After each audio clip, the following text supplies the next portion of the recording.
ድምፅሽን መስማት አልፈልግም።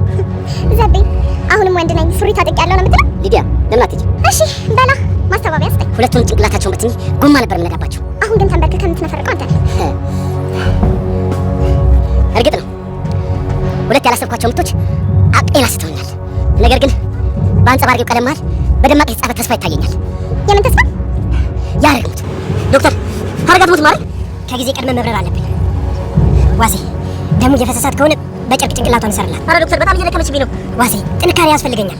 የፈጣሪ እርዳታና የኛ ፍጥነት ነው ህይወቷን ሊያቆይልን የሚችለው። አለበለዚያ ግን እንዳጨርሱ በጭራሽ እንዳጨርሱ ዶክተር። አንድ አስቸጋሪ ነገር አለ። ከዚህ በላይ ምን? እንዳየዋት ከሆነ ከፍተኛ ደም ፈሷታል እና ደም ያስፈልጋታል። ዋሴ ይሆናል አይደል እንዴ? እንደዛ ቢሆንም አጥሩ ነበር።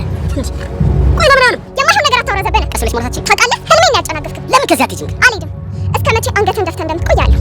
አሁን አንገቴን ደፍቻለሁ። ቀና ስልክ ፍለክት እንዳላይ ትጸልይ። መቼም ልብ አይሞትም።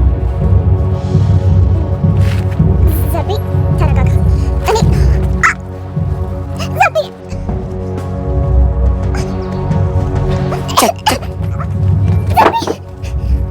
ልቀቀኝ።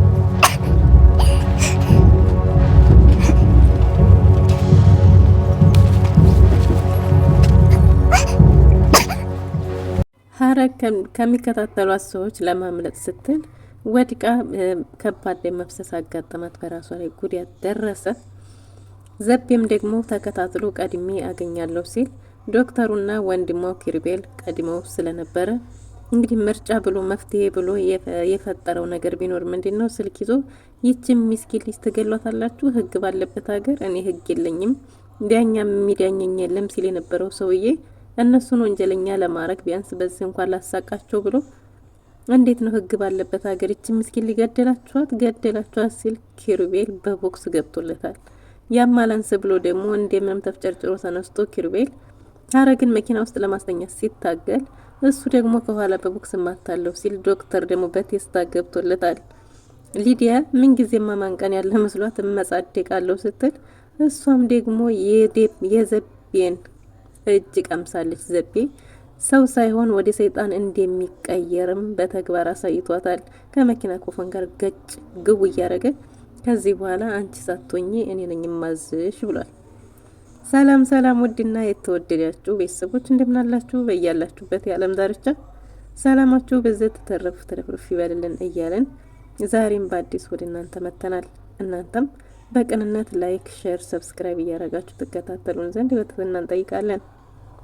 ሀሳብ አስተያየታችሁን በኮሜንት ስር አስቀምጡልን። ሚስጥር ተከታታይ ድራማ እንግዲህ እንዲህ እያለ ክፍል 16 ደርሷል። እናም እንግዲህ ሀረግ ከቤት ወጥታ እንደጠፋች ይታወቃል።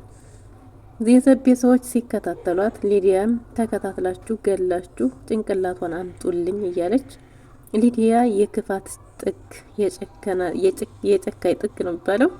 ዘቤ ራሱ ይቀናባትና ዘቤ ራሱ በቃ አንቺ ሰይጣን ለአንድ ቀን እንኳን ቦታውን ወንበሩን ቢለቅ ወይ ቢያንቀላፋ ቢደክመውና አጋዥ ቢፈልግ አንቺን ነበር ያለምንም ጥርጥር መመርጥለት እስከ ማለት ደርሶ ነበር። ግን ነገሮች ባሉበት አይቀጥሉም አይደል? ዛሬ ግን እሱ እጅ ላይ ጥሏታል። ምንድነው የሆነው? እንግዲህ ዶክተር ወጥቶ እየተከታተሏት እንደሆነ እነሱ ሳይቀድሙት እሱ መቅደም እንዳለበት ብትነግረውም ኪሩቤል እንደሚከታተሏቸው ያቅ ስለነበረ ቀድመው ደርሰው ነበር። ቀድመው ሲደርሱም ሀረግ ወድቃ ብዙ ደም ፈሷት ሰዎች ከበዋት አግኝተዋታል።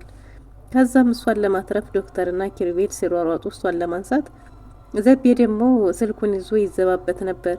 እናም እንግዲህ በዛ አጋጣሚ ምንድነው የኪሩቤል ጭንቅላት የሚያዞር ቦክስ ከቀመሰ በኋላ ተዘርግቶ እስከሚነሳ ድረስ መኪና ውስጥ ሀረግን እያስገቡ ሳለ ዘቤ የኪሩቤልን እንግዲህ መኪና ውስጥ መግባት አይቶ ከኋላ ሊደበድብ ሲል ዶክተር ደግሞ ዞሮ መጥቶበት የስታ ዘርሮታል።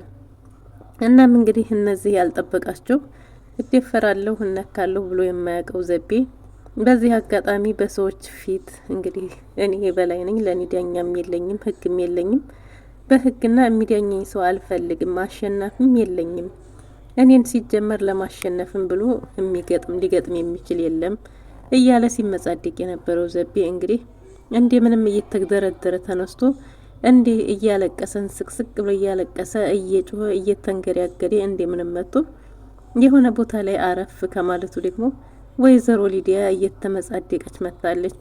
ቀሚስ ልበስ እያለችው አንበሳው በዝንቦቼ ተረታ እጅ ሰጠ እያለች እንግዲህ ስትመጻደቅበት እባክሽ አንቺን ማየት አልፈልግም ከፊቴ ዘወር በይልኝ ቢላትም እሷ ግን መላላጧን አላቁምም ብላ እምቢ ብላ ነበር። ለመያው ለመቅመስ አዞባት የለ አረ ተይኝ እባክሽ ቢላትም ልሰማ አልቻለችም።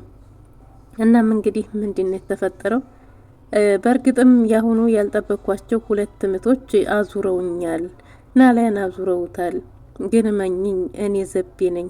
ማንም ሰው የራራሁለት ካልሆነ በስተቀር እኩሉ አንገቱ እየተቆረጠ እኩሉ ምን እያለ ብሎ አሁንም ሲኮፈስ ጊዜ እሷ ደግሞ እንግዲህ አሁን እየተነፋረክ ያለው አንተ ነህ ነፍራቃ ወንድ አይደለህም እያለችው ሳለ ታይ ባክሽ ጎንበስ ብዬ ቀና ስል እንዲያለይሽ ቢላትም እሷ ግን ምላሷን ማላደበ እሷም እዛው ቁማ ነበር። እንግዲህ ምን ተፈጠረ? አንጠልጥሏት ወደ ላይ ሲል ላርጓት የፖል እንጨት አስመስሎ ሲገትራት መናገር እንኳን እስከማስችል ድረስ ሲታርጎ ከዛም መኪናው ላይ ዘርሮ ከዚህ በኋላ ቀጥ ብዬ ማይሽ እኔ ነኝ፣ እንደፈለኩ ማዝሽም እኔ ነኝ። አንቺ ቀሚስ ስር የምታዩ ዘቤ ዛሬ የለም። ከዚህ በኋላ አንቺ ከኔ ግርበታች እንጂ ማንም አይደለሽም። ስለዚህ ያ ምስኪኑ ባልሽ ለሀብት ብለሽ እንደገባሽ ቢያቅስ እንዲህ ቢልስ እያለ እሷን ትንፋሿን መተንፈስ እንኳን አቅቷት እየተጨናነቀች እሱ ደግሞ ጉራውን እየቸረቸረ የሚገባትን ልክ እንደ ጭካኔዋ እሷም የጭካኔን ጥግ አሳይቷታል። እናም ሊሄድ እንኳን ብላ ያለሱ ፍቃድ መሄድ እስከማችል ድረስ ያች እንደ ድሮ ተላልጣ የምትሄደዋ ሊዲያ ቀርታ ቁጭ ብላ እስከሚፈቅድላት ውጪ አይኔ ያለሽ እስከሚላት ቁጭ ብላ አፏ አላዲብ ሲል አሁንም እዛው ኮርኮም እየተደረገች ቆይታለች። ኪሩቤልና ዶክተር ወዲ አካባቢያቸው ወደሚገኝ ሆስፒታል አመርተዋል። እናም እንግዲህ ሀረግ በጣም ብዙ ደም ስለፈሰሳት ዶክተር ስጋት ላይ ነው። ኪሩቤልም ትድናለች አይደል ሀረግ ምንም አትሆንም አይደል እያለ በጥያቄ ያጣድፈዋል። ኪሩቤል እባክህ እንትን በልና ደም ብዙ እየፈሰሳት ከሆነ በጨርቅም ይሁን በምንም አንድ ቆም አድርግ፣ ምክንያቱም የሷ ደም ፈሶ ካለቀ ለሷ ደም የሚመሳሰል ማግኘት ከባድ ነው ሲለው እኔ ያለሁ አለ ኪሩቤል። አላስቻለውም። እናም ማረ እየደከመችብኝ ነው ዶክተር ሲል እባክህ ደሙን ደም ለማስቆም ሞክር ሲለው የሷ ደም አስቸጋሪ ነው፣ ምስያም የለውም፣ ኦ ማይነስ ነው፣ ኦ ማይነስ ኔጌቲቭ አይዶን ነው ብቻ ነው እያለ ነበርና እንግዲህ እኔ ያለው ስልህ ዶክተር አላመንከኝም ቢለውም የኔ ደም ኦ ማይነስ ነው ብሎት ቢሆንም ምናልባት እንደዛ እንኳን እርግጠኛ ብንሆንም ላይቀበል ይችላል የደም ታይፕ ቢለውም እርግጠኛ ሆኖ ኪሩቤል ግን ይሆናል እኔ ያለሁ እያልኩ ዶክተር ምን ቀረ ሲለው እንዴ አንተ ኪሩቤል የምትባለው ልጃቸው ነህ እንዴ ቢለውም አዎ ሀረግ የኔ የህይወቴ አንዷ አካል ናት፣ አንዷ እህቴ ናት እያለ ኪሩቤልም ለዶክተሩ ነግሮታል። እናም እንግዲህ ያው ደም ማግኘት እንደቻሉ እርግጠኛ ሆነው ወደ ሆስፒታል አምርተዋል። ነርሷም ወይዘሮ ሻረጋር ሂዳ እሳቸው ጎን ቁጭ ብላ ነበር እና እሷ የተፈጠረውን ነገር አቃ ስለነበረ ወይዘሮ ሻረግም ጨነቀኝ ልቤን ጨነቀው እያሉ እየተንጎራደዱ ነበር። ግን ምንም እንዳልተፈጠረ ነው የተነገራቸው። በስተመጨረሻ እንግዲህ ዶክተር ከማዘር ፈቅ ብላ እንድታወራ የሀረግ ነገር ደግሞ አሳሳቢ ደረጃ ላይ እንደደረሰ እንግዲህ ያው ነግሯታልና የሚያስፈልግ ነገር እንዳለ ሲኖር እንደሚደውላትና እንዲታቀብላቸው ነርሷም በመሀል የኔ ጌታ ትለውና ሲላት ዶክተርዬ ምናምን ትላለች። ምክንያቱም ያፈቀረችው ትመስላለች። ነገር ግን እንግዲህ ሀረግ ነቅታለች። ሀረግ ስለነቃች መንቃቷን ሊያበስራት ሁለተኛ ሲደውል ወይዘሮ ሻረግ ካጠገባቸው ተነሳ ስታናግር ስለነበረ ልጅ ሀረግ የሆነ ነገር ሆናለች ብለው አስበው ስለነበር እንግዲህ ለሁለተኛው ተነስታ ካጠገባቸው ልታናግር ብትፈልግም አትሄጂም፣ እዚሁ ሆነሽ ነው የምታወሪው፣ የትም አትሄጂም፣ ስለ ልጄ የማወቅ መብት አለኝ፣ ልጄ ምን እንደሆነችና ምን ላይ እንዳለች ማወቅ መብት አለኝ ብለው አስገድደዋታል። እና እሷም በስተመጨረሻም እንዲሁም ብለው ስልኩን ቀምተዋት ነበር። ነገር ግን ኸይር ነው የሰሙት። ሀረግ እንደነቃችና አሁን ላይ ደህና እንደሆነች ነው የሰሙት። ምን እንዴት ተፈጠረ ባያውቁም ይሄን ግን ሰምተዋል። እና እሳቸውም እኔም ማወቅ ስላለብኝ ነው አውቄ መበረታትም ሆነ ምንም አለብኝ፣ ልጅ ያለችበትን ሁኔታ ማወቅ ግዴታ ነው ብለዋል።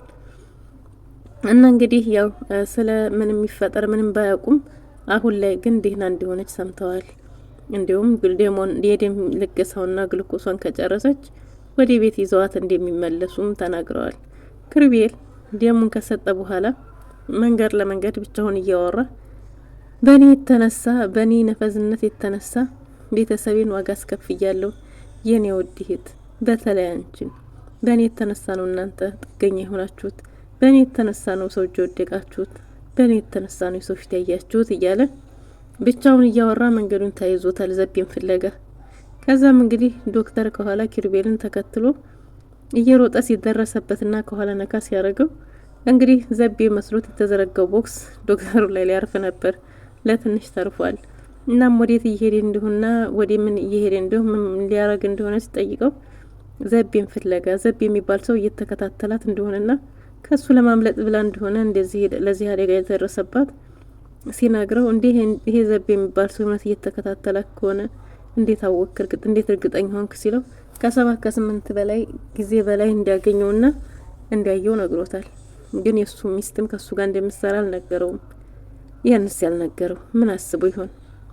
እናም እንግዲህ መመለስ እንደሌለበት ለሀረግም ሆነ ከጎኗ እንደሚያስፈልጋቸው ከጎኗ መቆም እንዳለበት እንጂ ሌላ ምንም ነገር ቢፈጠር መፍትሄ መፈለግ እንጂ በእንደዚህ መጋፈጥ እንደሌለባቸው እየተመከሩ ሳለ ትዝ ሲላቸው ዘበነ ሀረግ ሆስፒታል ብለው ተሯሩጠው ተመልሰዋል። ከዛ በፊት ግን ምንድነው የሆነው? ሀረግን ቀድመህ ሌላው ሰው ሳያገኛት በፊት አንተ አገኛት የተባለው ሰው ቀድሞ ባለመድረሱ ምክንያት ተገሏል። እባክህ ይቅርታ አድርግልኝ አቶ ዘበነን፣ እባክህ ይቅርታ አድርግልኝ ልጅ ያላባት አይደግ ቢለውም አልሰማምና የሽጉጥ ድምጽ ሰምታለች። ሊዲያ በሰዓት በጣም ፈርታለች። ሊሄድ ስትለውም ሳልፈቅድልሽ መሄዳችም ተብላለች። መኪና ውስጥ ቁጭ ብላ ያቺ የምትላላጠው ሊዲያ ቀርታለች። አሁን ላይ አኮብሽሻለች። እናም እንግዲህ አንድኛው ደግሞ ሌላኛው ተከታታይ ጠይቆ እነሱ ዶክተር የሆነ ሰው ተከትሎ እንደወጣና ሀረግ ብቻዋን እንደሆነች ተነግሮታል። ይሄ ሲነገረው ደግሞ አቶ ዘበነ እሷን አባሮ ከዚህ በኋላ እኔ ያልኩሽን እንጂ አንቺን እንቀጥልሽ ማየታችም ተብላ ማስጠንቀቂያም ተሰጥቷት ሊዲያ ወጣለች። ሊዲያ ስትሄድ እሱም ሽጉጡን አቀባብሎ ከዚህ በኋላ ሀረግ መጣሁልሽ የኔ ፍቅር እያለ ሽጉጡን አቀባብሎ ወደ ሆስፒታል አመርቷል። እና ዶክተርና ኪሩቤልም ትዝ ሲላቸው ብቻዋን መሆኗ ሲሮጡ ሄደዋል። ምን ይፈጠር ይሆን? ቀድሞ ዘበነ ይደርስ ይሆን ወይስ እነሱ ይደርሱ ይሆን? ወይዘሮ ሀረግና ነርሷም ሀረግን በመጠባበቅ ላይ ይገኛሉ። ሊዲያ ያ ሁሉ ወኔዋ ባንዴ ብነትን ብሎ ጠፍቷል። እሷ የሰይጣን ጥግ ናት። ደሞ ለወደፊት ምን ታቀድ ይሆን የሚለውን በቀጣይ ክፍል ይዘን የምንመለስ ይሆናል። ለዛሬ ነበረን ይሄን ይመስል ነበር። በቅንነት ላይክ፣ ሼር፣ ሰብስክራይብ እያረጋችሁ ታበረታቱን ዘንድ በትህትና እንጠይቃለን። ለምታበረታቱንም ከልብ እናመሰግናለን።